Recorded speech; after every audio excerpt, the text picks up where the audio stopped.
Good evening. Hello, thank you all for joining us. We're very excited about the program tonight with Dr. Grandin. For those of you who don't know, this is the kickoff for Landmark College's academic speaker series this fall. And Jeff Burgess, one of our faculty members who's out there somewhere, always puts together a terrific lineup of speakers. Dr. Grandin is the first one. And this one is with special gratitude to Dr. Todd Bacon of the McDonald's Corporation, who is a special guest here tonight.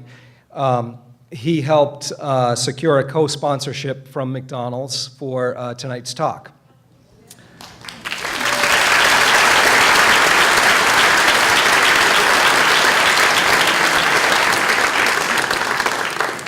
So just because of the hard work Professor Burgess did for tonight's talk, I want to get in a little plug for the rest of the speaker series. The next one will be on Monday, October 6th. Author Brad Fay, who is the son of the late Robert Sargent Fay, who many of you know was a Landmark College faculty member, will present a talk called The Next Social Media Revolution. That will be Monday, October 6th at 7 p.m. And later this fall, we'll also host filmmaker Colleen Smith and Landmark College faculty member Andrew Stein as part of the speaker series. Also coming up very soon on Tuesday, September 16th, will be a talk on campus separate from the speaker series, but also very exciting. Author Bruce Rosenstein, who wrote about Landmark College in his 2013 book called Create Your Future, the Peter Drucker Way, will be on campus as a guest. That's at 7 p.m. on September 16th. And these are all free and open to the public, and we hope that you will come back and join us for one or more. And you can find details at our website, landmark.edu. So a few quick things before we start. I have to do the rules and regulations that you all know, but I'll say them anyway. Please remember to turn off or silence your phones and your mobile devices. No flash photography is allowed.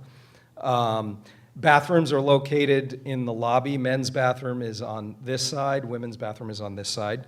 Emergency exits, you can see, are marked. Immediately following Dr. Grandin's presentation, she will take questions from the audience. We do not have a microphone for people to use, so we just ask that if she calls on you, you're loud and clear so that the entire auditorium can hear you. And immediately following the Q&A, Dr. Grandin will be signing copies of her book, The Autistic Brain, which will be available for sale right here on stage. So we will make a quick announcement after the Q&A and let everyone know that that's about to happen. And now I would like to introduce the president of Landmark College, Dr. Peter Eden.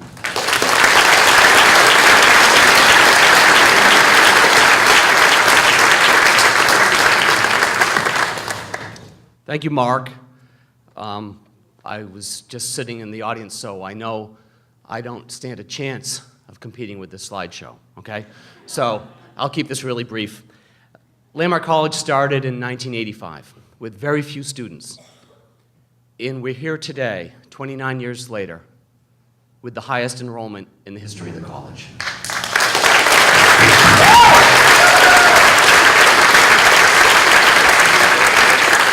Landmark College has always served students who learn differently and operate differently. We only serve students with some LD. In recent years, we've strengthened our programs. We've gained some STEM two-year programs. We've become a four-year college as well.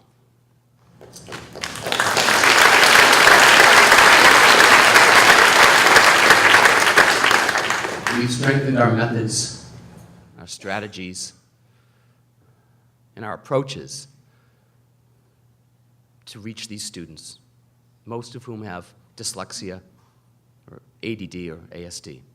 And we do this because they're college students, and it's the educational models that need to change, not the students.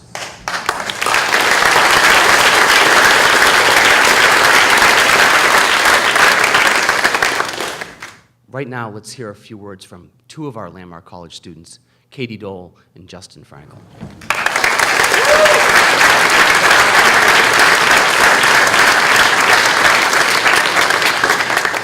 Hello, everyone. My name is Katie Dole, and this is my 5th semester here at Landmark. When I was first diagnosed with Asperger's syndrome, my therapist told me to look up someone called Temple Grandin.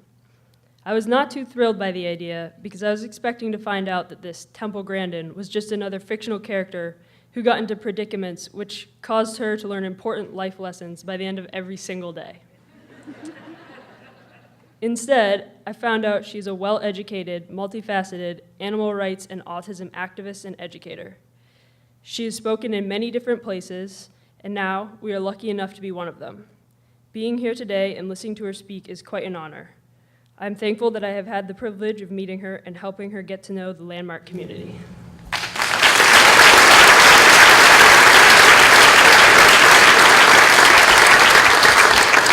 Hey everyone, how are y'all doing today? We could go a little louder, come on. There we go, yes!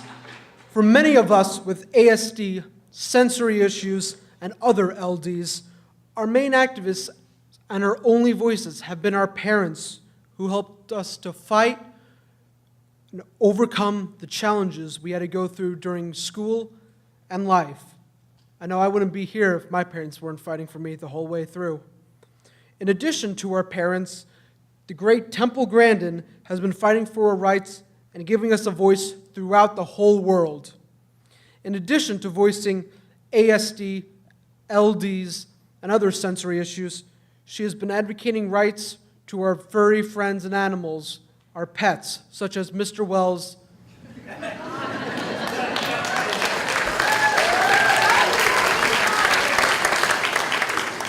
On behalf of Landmark College and everyone throughout the world with ASD, LDs, or just any type of problem who has sought inspiration from Temple Grandin, we'd like to thank you for coming here.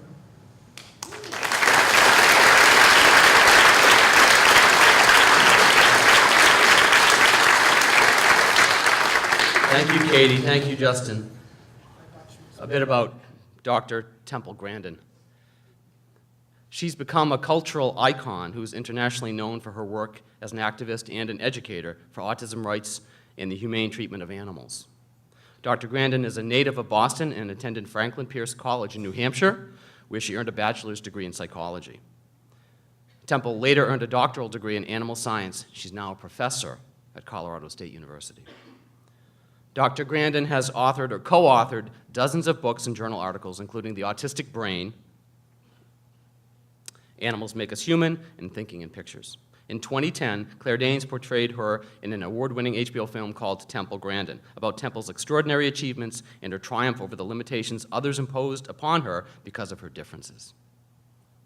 Growing up in a time when autism and autistic individuals were not understood, the support of Temple's family helped her excel educationally and in many other ways. It is truly an honor to have Temple Grandin here at Landmark College. Come on up. We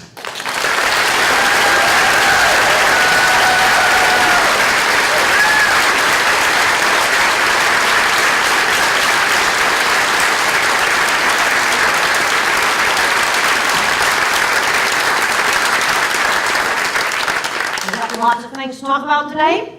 When I was a little kid, I had all the full-blown symptoms of autism, no speech. And fortunately, my mother got me into a really good early intervention program. Now, the thing about autism is it's a big spectrum. It goes all the way from people working in Silicon Valley. Half the people that work in Silicon Valley have got autism. They're just undiagnosed. They avoid the diagnosis. I've talked to human resource people in Silicon Valley, and they go, oh, we know they have ASD. We don't talk about it. And then at the other end of the spectrum, you got very severe autism, and they will not, unfortunately, be here at Landmark College. Okay, now I used to think everybody processed information exactly the same way I did. I think in pictures. It's been an interesting journey for me as I've found out more and more about how my thinking was different. I also want to talk about how different kinds of minds can work together, and we need the different kinds of minds. They're really important. When does just normal variation become an abnormality? When does a little quirky and nerdy become mild autism? When does being moody become bipolar? You see, a little bit of these traits gives an advantage. You wouldn't even have computers if you didn't have a little bit of autism. All right, I want you to think. what would happen to little Albert today? No speech until age 3. And there's a brand new Time magazine special issue about little Albert and all the temper tantrums he used to throw. And I actually have a letter from Albert Einstein that was given to me by a parent of an autistic child, no language till age 3. Little Stevie, the weird loner who brought snakes to school, bullied and teased, all kinds of problems. What would happen to little Stevie today? Now, I think you need to look at personality traits more like a music mixing board. You know, you can make you more anxious or less anxious, more visual thinking, less visual thinking, more mathematical innate ability, less. It's continuous traits. Now, in my work, working in livestock handling, I design livestock handling facilities. And we've got Todd Bacon here, worked with him with McDonald's, and Dr. Derfler from the Meat Inspection Service. Worked with both of them professionally in livestock. I'm really happy that they're here today. And being a visual thinker really helped me in my work designing facilities, because I could actually test run those facilities in my head.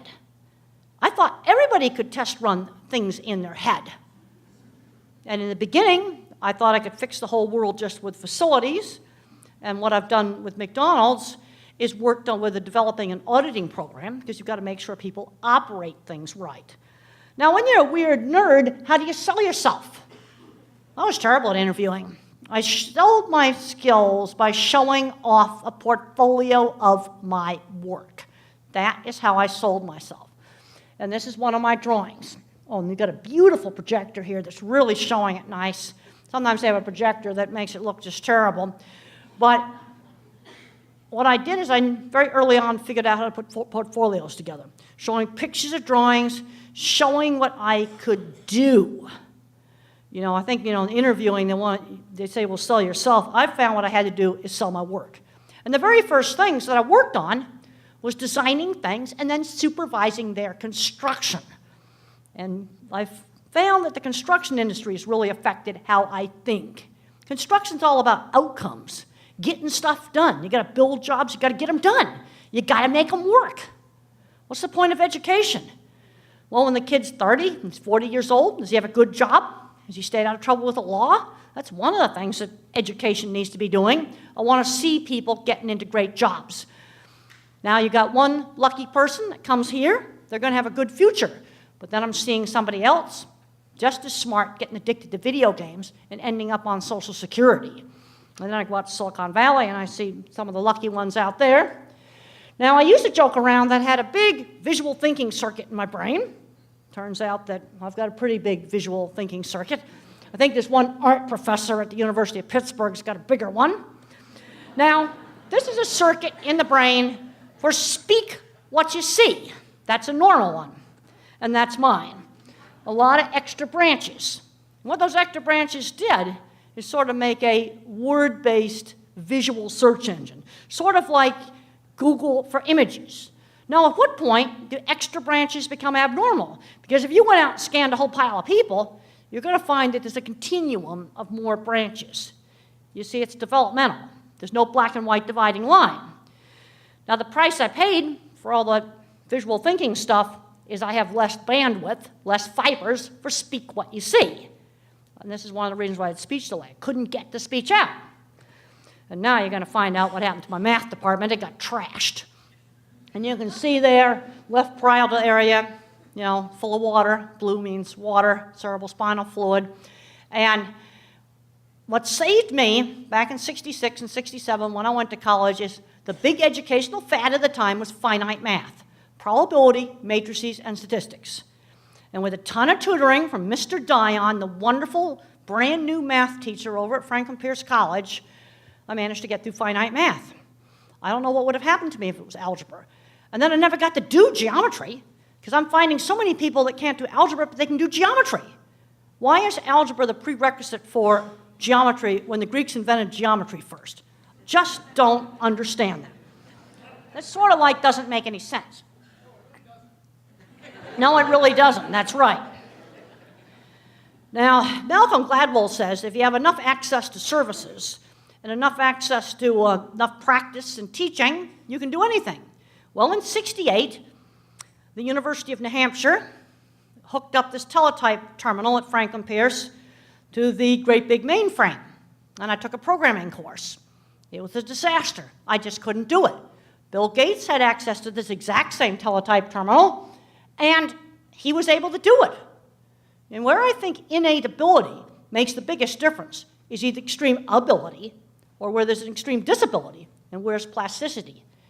Sort of imagine maybe there's a screw in the slot in the mixing board, but you've got a lot of plasticity there in the middle. Here is one of my most important slides, the different kinds of minds. And when you've got a student that's got some kind of learning difference, usually they have uneven skills, good at one thing, terrible in something else. There needs to be a lot more emphasis on building up the area of strength. And when I was a young child, my mother always encouraged my ability in art. I was encouraged to do lots of different kinds of art.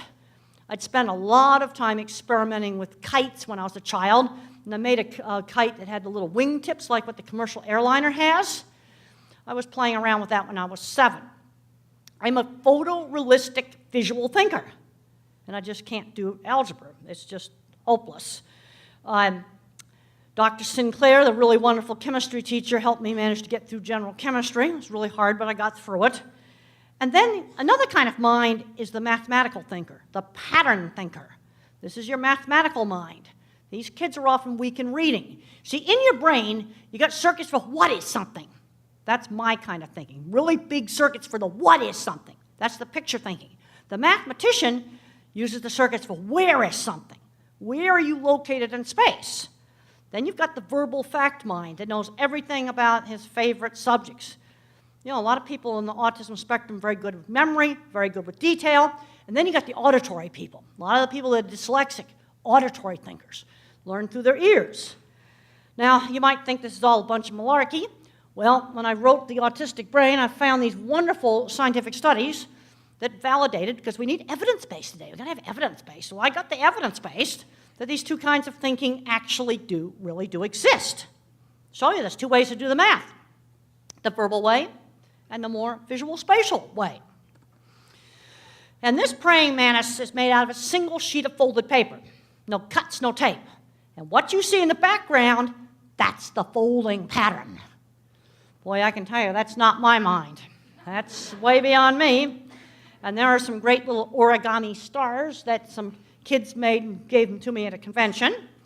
Always love to show my drawings off, because when you're a weird nerd, and back in the 70s, I was not only a weird nerd, but I was a girl going into a man's field. That was worse, way worse than the autism stuff. And the scene in the movie where the bull testicles were put on my vehicle, that actually did happen. But another thing that the movie showed that was real is I went up to the editor of the Fire and Ranchman and I got his card. I did that. Because I started out my business one little article at a time, one little project at a time. It started out when I was in college, painting signs and selling them. And the first sign I made for a customer was for a beauty salon. And I put the Breck lady on it. I don't know, you'd have to, the old Breck shampoo lady. Put her on that sign. Now this is a gorgeous piece of artwork made by Grant Marnier, the eco-artist. He's on the autism spectrum, and he makes these out of ripped up paper, would you believe? And when he first started out, he just did it, showed it at autism meetings. I said, Grant, you need to go professional. And he's going professional now and selling pieces. You know, let's get out there and do some of the entrepreneur stuff. And you start out one little project at a time. Now I'm going to show you why you need us visual thinkers. Because you need visual thinkers to prevent gigantic messes like this. This is the remains of Fukushima nuclear power plant. A gigantic mess you don't want to get near. And when I found out why this happened, it blew my mind. I can't design a nuclear power plant, but I wouldn't have made the mistake they made. Because let's say I'd been drawing up the concrete work. I'd go, wait a minute, we got a problem here. You've got all of your emergency equipment, generators and everything, in a non-waterproof basement. Simple, crank them shut submarine doors would have prevented this. Something that simple. Okay, all you math nuts out there, you do need us visual thinkers. You don't want these kind of mistakes like that. Now, you know, one of the big problems we got right now in biomedical science is replication of results. And I think some of this is not describing methods of experiments right. You can't replicate an experiment if you don't know exactly what chemicals and things they used in that experiment. Also, people on the spectrum are good observers. And I've had a very interesting talk with Karen Watson. She's the provost at Texas A&M University. And she said when they used to take the engineers just based on their math scores, they couldn't estimate stuff. They would just calculate and calculate forever. Animals are into details. Yep, cows are into details. In some of the very first work that I did, I noticed cows would be afraid of things like a shadow, a chain hanging down. How good are you at looking at visual detail? How many people notice that that animal is looking at the sunbeam? That's the kind of stuff I want you noticing. Detail. Look at how the zebra and the horse have an ear on each other, and the other ear is on me taking a picture. And then I'm always getting asked at the slaughter plants, the animals are afraid of getting slaughtered. No, they're more afraid of things like there's a chain hanging down, it's too dark. And if you want to see some of the things I've designed for the meat plants, you can go to Beef Plant Video Tour with Temple Grandin. Beef Plant Video Tour with Temple Grandin, and you're going to see a piece of equipment that half of all the cattle in this country go through in the large plants. Now, one thing that really motivated me in my 20s to work on a lot of projects is I wanted to prove to the world I wasn't stupid. That was a very, very big motivator. Now we're going to get the Texas A&M engineering ethics question. You are a manager at the Boeing airplane factory, and a heavy tool is dropped on the wing of the airplane. It stresses the metal close to the critical limits. What would you do? And okay, you're going to think about this now. Now I'm going to show you something else and ask you what you would do when you actually look at the picture of the Boeing airplane factory. Well, I immediately said you don't use the part. And I was very happy to find out that that was the correct answer. You don't use the part. But this is scary. And I got this right from Karen Watson. I had a great conversation with her. She's a great old engineer. She's my age. Gray braid hanging down the back of her neck. Great lady. I had dinner with her, and we talked all about, being a woman going into a man's field. And then she asked me the question. And 10 years ago, 90% of the students say you don't use the part. Now only 60%. I don't think everybody's just gone totally terrible in ethics. I think some of this is they got too abstract. All right, now we need to show you why some humanities things are important. Steve Jobs was not an engineer. So every time you look at that iPhone, engineer didn't make that interface, the artist did. And then the engineers had to make the inside of the phone work. Again, that's the different kinds of minds working together.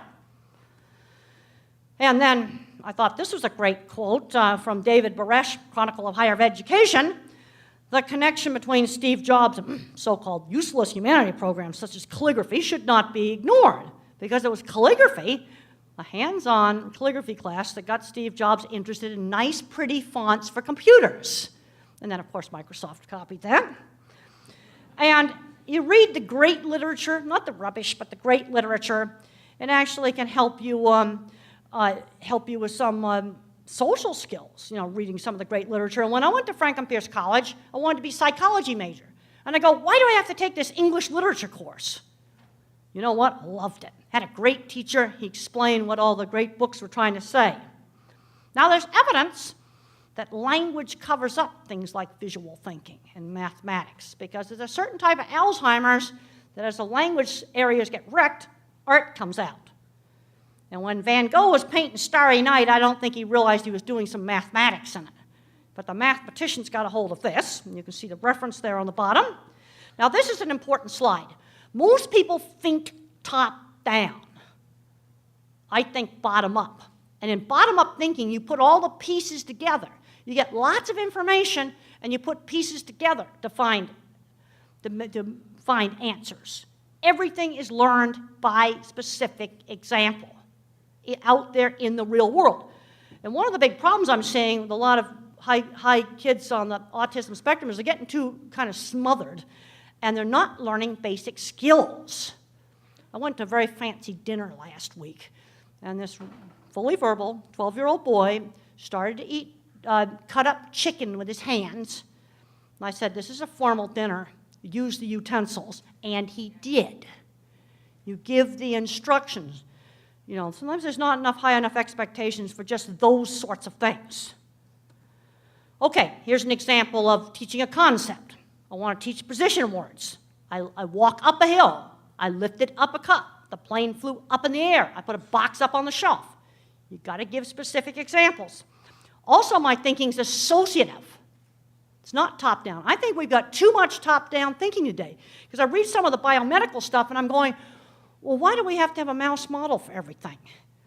You know, I read in the New York Times that possibly statins, cholesterol-lowering drugs used for treating sepsis, bleeding, shock, maybe that might work for Ebola. Well, they give all these reasons for not trying it. Why don't you try it? You look in the history of medication. There's tons of drugs that were an accidental discovery. Viagra's one of them. Total accidental discovery. How did they discover that? They were testing a heart medicine, and the guys didn't want to give the pills back.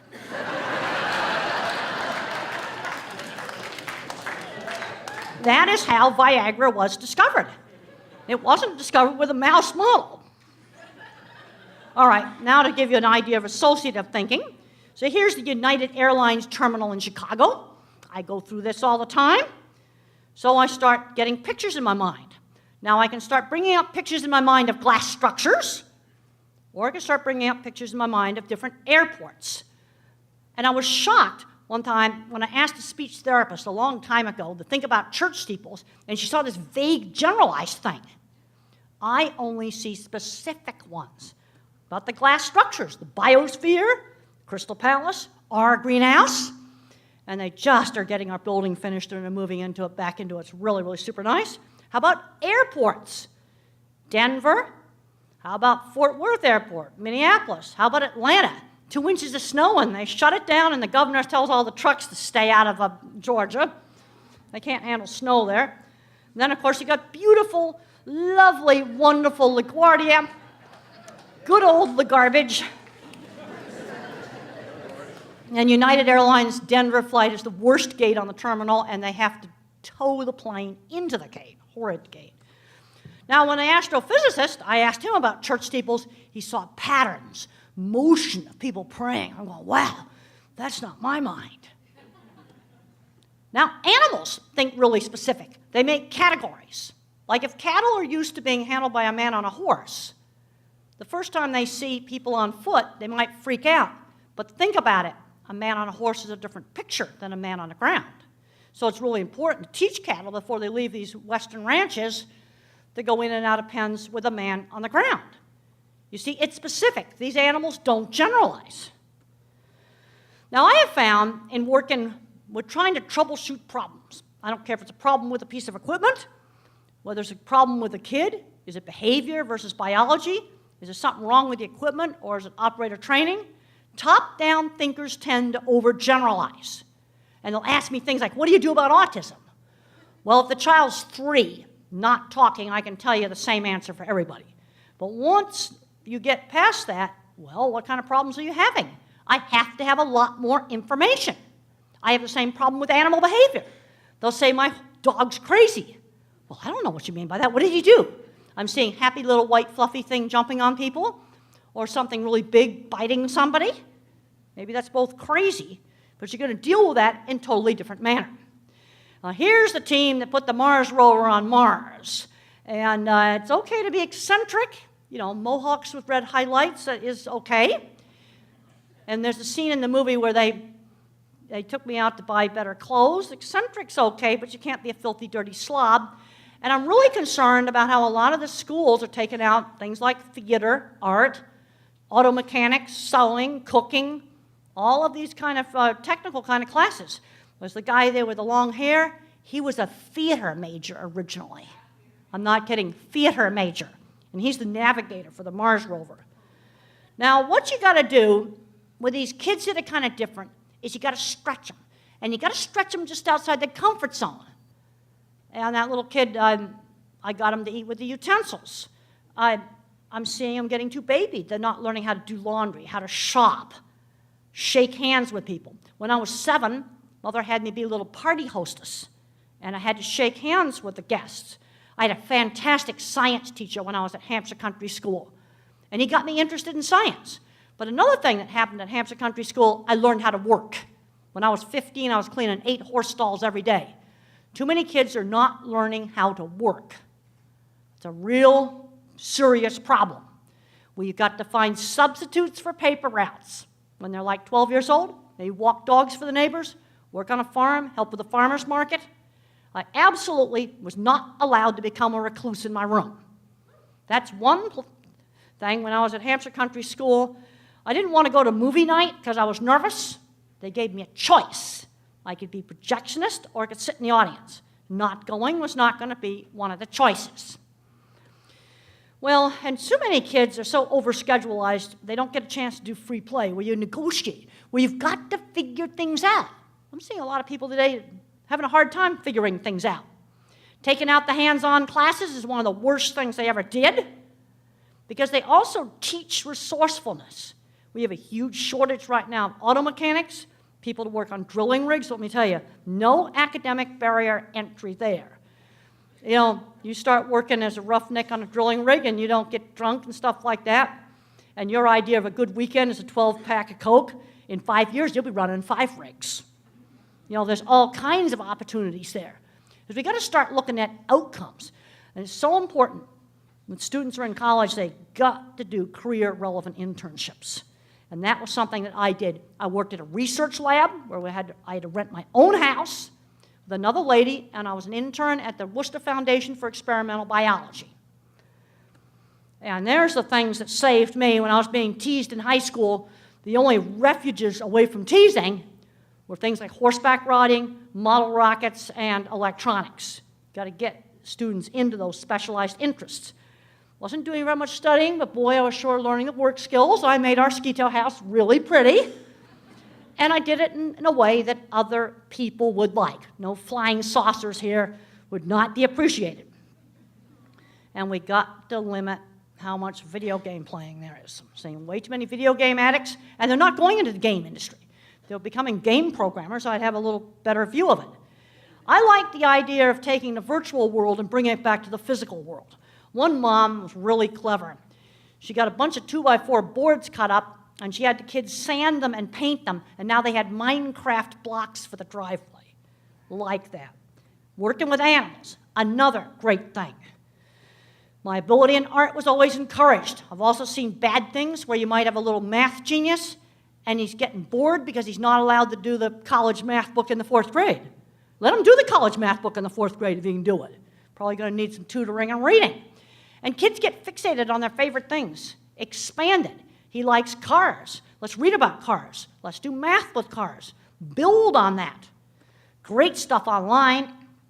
Khan Academy, all kinds of free programming classes, all kinds of free educational, really great stuff online. And when I was at Hampshire School, I saw a movie about optical illusions, and I got totally fixated on optical illusion rooms, and I actually built an optical illusion room, just like the movie showed. You got to show kids interesting stuff to get them interested in interesting things. Because I'm finding even with the so-called normal students, a lot of them are floundering around and they don't know what they want to do. How would you know you like a musical instrument if you never played one? And when I was up at Michigan State, I was a guest lecturer in an environment class, one of these general studies classes that students take when they don't know what they want to do. And I got all these cards asking questions. And they said, well, how did you get a passion for cattle? I was exposed to them at age 15. That might have something to do with it. You don't get interested in stuff you're not exposed to. That simple. And there's one of my designs in 3D drawing. Really cool. You can print that out on 3D printers. You get out in the rural areas in this country and people are absolutely sports cuckoo. So they raised $400,000 for a new track at a school in Colorado last year, and they take out band. I don't think that's got your priorities in the right place. And I could print that out on a 3D printer.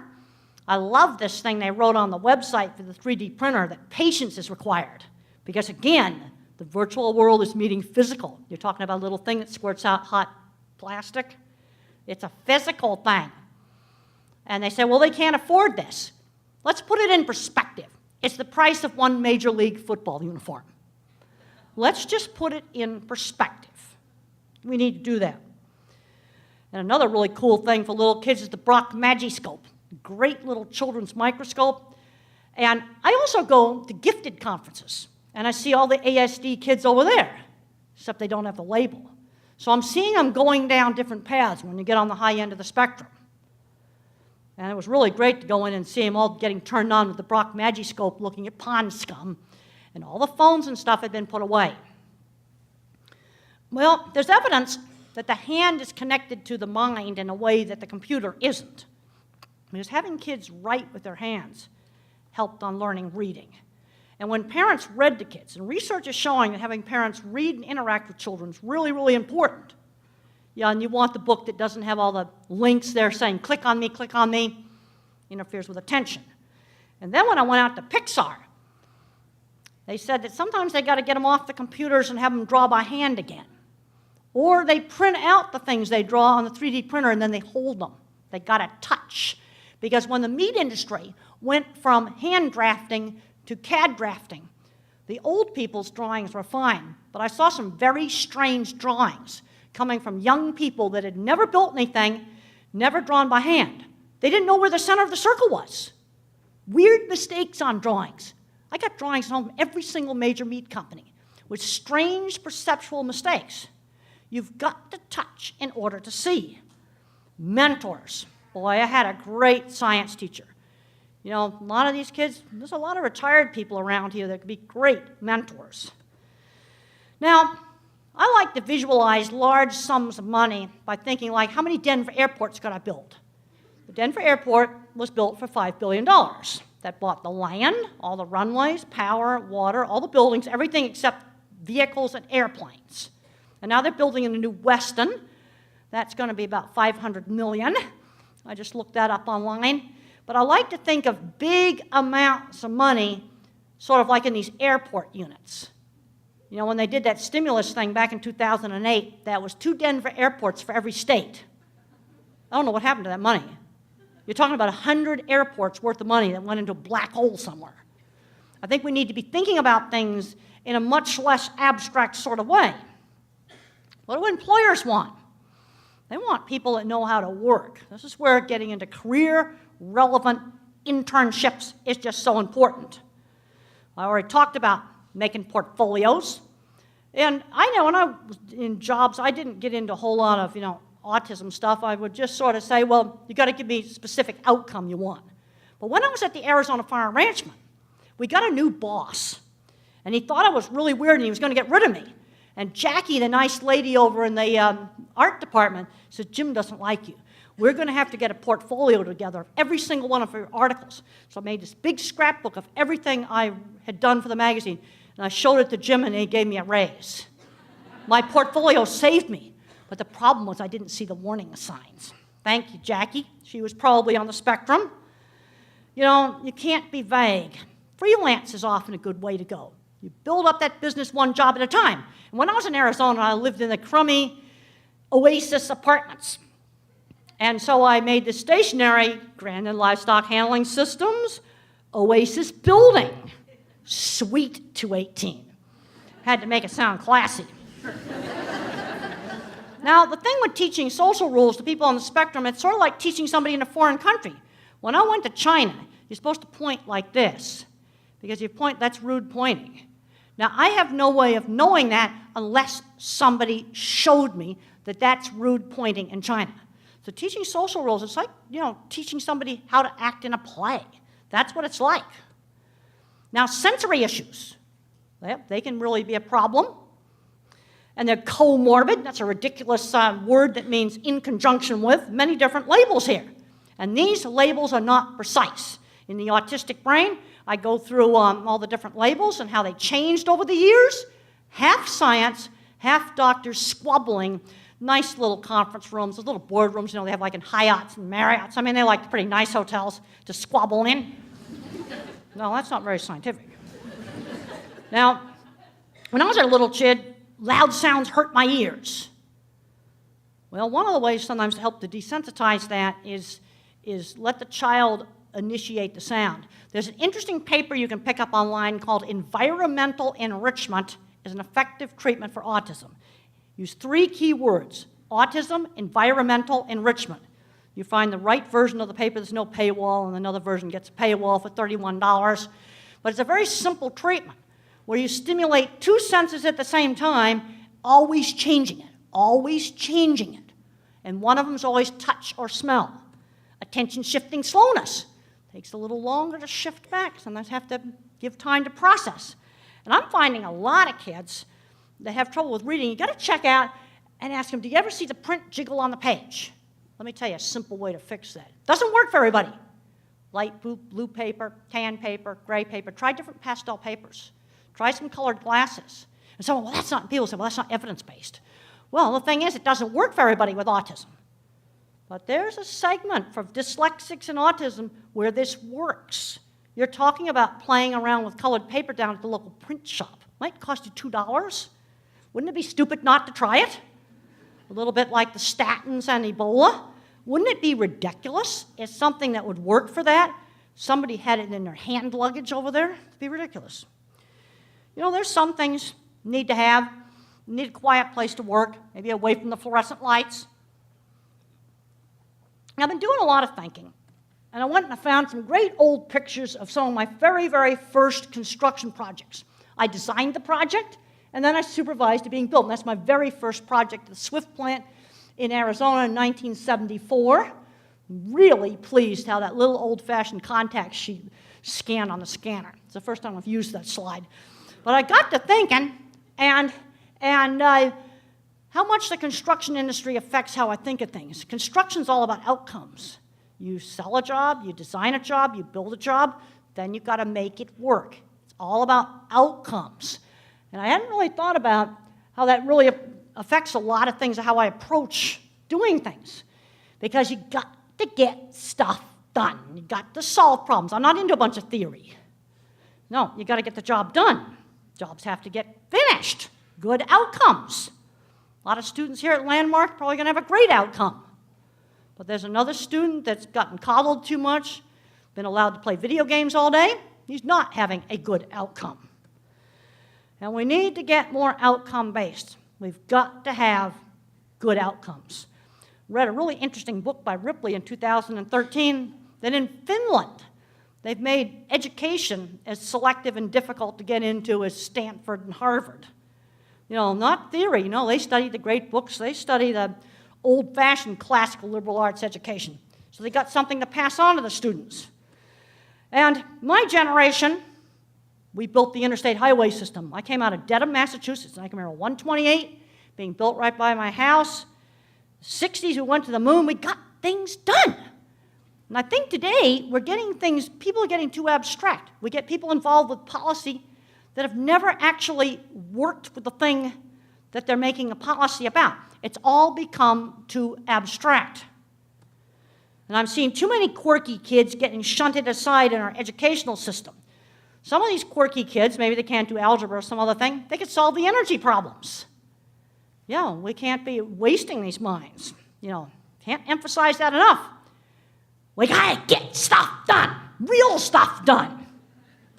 And I think I'll end on that, and then we'll do questions.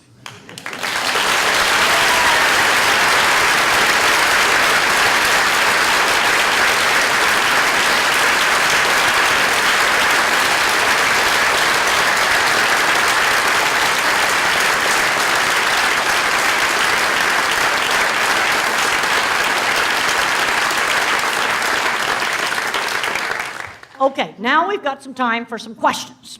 Okay, right there, and you'll have to speak up and make it short because I'm going to have to repeat it. Okay, how would you suggest autistics get jobs? Because a lot of job industries don't want people with no experience, but they don't have. Well, the way I got jobs, I walked up to the Arizona Farm Ranchman guy and I got his card, and then I wrote an article, they published it, and then I wrote another article. Because the thing I found, since I was such a weird geek, is that everything I did, I had to sell my portfolio. I painted signs for the carnival at the Arizona State Fair. And an old friend of mine sent me one of those pictures that I put in my autism. And how did I get that job? I had my portfolio with me, and it was in a notebook. Now you can put it on your phone, Because you never know where you're going to meet the person that can open the door. You never know. We've got to start finding these back doors. They're everywhere. And when the door to opportunity happens, you got to go through it. Let's go back to my McElhaney job here. Let's go back to this job here, McElhaney 1976. Gary Oden, McElhaney Cattle Company, came up to me at the Yuma County Fair and said, would I like to design the dip vat? And I was maybe 60% qualified. And I said, give me 3 weeks. Because it was pre-internet, so I had to get information mailed to me. I got on the phone, there were some great people in the USDA that gave me information. And I was interested when Carol Sandberg, Facebook came out in her book, Lean In, saying that a girl oftentimes won't take a job unless she feels 90% qualified. A guy takes it at 60%. I was at the 60% level. That door opened for just a second, and I went through it. You've got to look for those opportunities. And I went and I found this picture from the Swift plant. I'm so happy. Little old proof sheets. Cheryl was able to scan that so nice. That's my first project at the Swift plant, the Stairway to Heaven. I learned some things about diplomacy on that job because I criticized some welding and I said it looked like pigeon doo-doo. And immediately, Harley Winkleman, the old engineer at the Swift plant, pulled me down to his office and he said, we've got to nip these little cancers before they metastasize. And he made me go up and apologize to Whitey, the welder. Now, I didn't tell him he had beautiful welding, but I apologized for the kind of rude talk. Well, there were some good management people that, that helped me. And you never know where opportunity is going to be. And too often the door is there and people are not seeing it. But everything I start out one little project at a time, and then I took lots of pictures of it. Then I had it for my portfolio. Then I had the drawings. Okay, right there. You made some reference to a movie night where you told you were either going to be projectionist or in the audience. What was your decision? Well, what was my decision? I became the projectionist. But one of the things I realized when I started hearing too often he's 21 and I can't get him out of the bedroom, he's playing video games all day, is that Hampshire School let me work in a horse barn, not study, but I was learning work skills. I was shingling the barn roof. I was remodeling our ski-tow house. I basically ran the horse barn. I was learning work skills. I had the 10 class. There was no being a recluse in the room. I think the other thing I was getting lots of exercise too working in the horse barn, and that really helped me. Okay, right there. What would you say has been one of your biggest challenges just while growing up? Challenges. Okay, people are always looking for the single things. It was a whole long road. And the people that were the meanest to me were like the employees at the plant or the feed yard. Managers, actually, they liked me. It was a whole lot of incremental steps. People are always looking for single turning points. Now, one for me when I was in my early 30s was taking antidepressant medication because as a visual thinker, my anxiety got worse through my 20s. Horrible panic attacks. And I've been on an old-fashioned antidepressant ever since my early 30s. And that really made a difference, and I write about that in Thinking in Pictures. It was a long, hard road. It wasn't easy. And I can tell you, being a man in a woman's, a woman in a man's field, that was way harder than the autism stuff. Okay, maybe up there. What inspired you to major and to work with animals? Well, originally, when I was at Hampshire School, I was working in the horse barn, really into horses. Then I got really fascinated with optical illusions, so I wanted to be an experimental psychologist and study perception and optical illusions. Then I was out at my aunt's ranch in Arizona. There was cattle there. Again, it's getting exposed to it. I have a student who's now an animal welfare officer for JBS Swift, and she was originally a primate behavior person, came out to Colorado State, found that she loved cattle and pigs. Again, it's getting exposed to it. See, this is one of the reasons why I'm so upset about schools taking out art and music and theater and cooking and sewing and welding and car mechanics and stuff like that. Because how can you find out what you like if you don't try different things. Okay, right there. How old were you when you first started to take your the drugs you're still taking now? Well, when I first started taking the antidepressants, I was early 30s, like 32, right around in there. And as I went through my 20s, panic attacks got worse, stress-related health problems with colitis got worse and worse and worse. And when I went on that medication, it stopped that. And what do you think about the widespread use of drugs? Oh, there's way too many drugs given out like candy. Way too many drugs. And way too many drugs given out like young kids like candy. It's just disgusting. But there is a place for careful, conservative use of medication, older, teenagers and young adults. And I don't think I'd be here today if I hadn't gone on that medication, because I had so many physical problems. I mean, colitis. The reason I was eating yogurt in the movie was everything was going through me. Terrible, uncontrollable colitis. Went on the medication, the colitis was cured because my body was no longer under a constant state of stress. Another thing is, if you get on 1 or 2 meds that are really working great and you're super stable, keep taking it and don't let your prescription run out. I've seen too many messes where somebody that was completely stable, they decided just to change meds. In engineering, there's a saying, if it ain't broke, don't fix it. And then there's way too many individuals that are taking 5 or 6, 7 different meds. That's like ridiculous. You need to figure out what are the few things that really actually work for you. Okay, right there. Do you still use the squeeze? Still use the squeeze machine. It broke about 5 years ago. Never got around to fixing it because I'm hugging more real people now. So that's a good thing.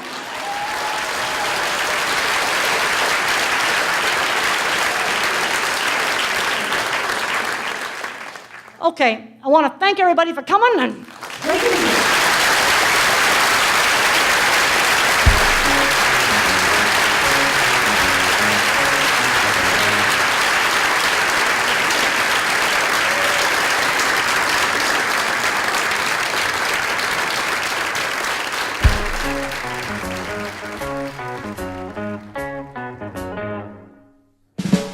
Anna is a star, she is so far above us all, right?